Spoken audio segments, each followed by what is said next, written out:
you explore how the Levantine trader established a route in Aleppo over a generation. We are talking here about maybe a decade and more than many decades, 100 years and more. So what social or cultural or economic factor contributed most to their sense of belonging to the city? Yeah, I think for the first, second generation, the most specific aspect can be said to be the in-betweenness, in between two worlds, cultures. What kind of identity is that? And then,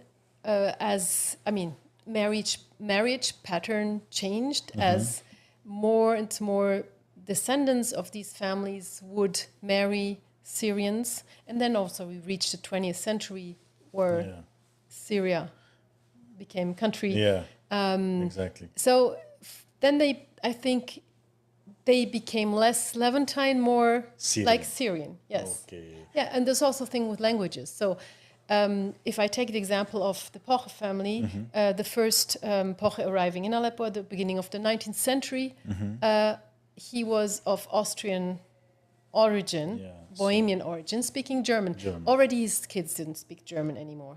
They had some knowledge, but he had learned Italian and Turkish as a young man. He had lived in Istanbul, in Smyrna, come to Aleppo. So the kids, the second generation Poches, they spoke Italian amongst each other. How do I know this?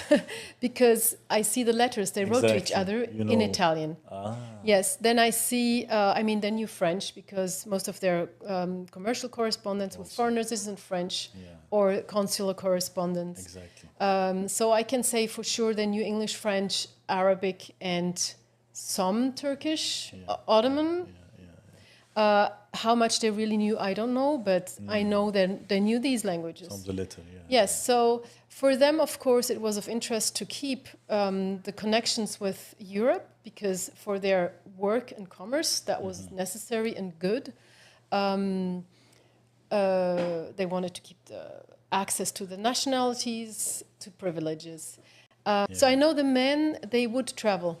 One of the Pochos at the age of 21, he traveled by himself to Urfa to do some wool business, which in the end didn't work out, but he went there by himself, which was at that time a journey of several days. And Guillaume apparently is said to have known the region of Aleppo and around better than any map could have shown. Like he knew the places. What also added to this knowledge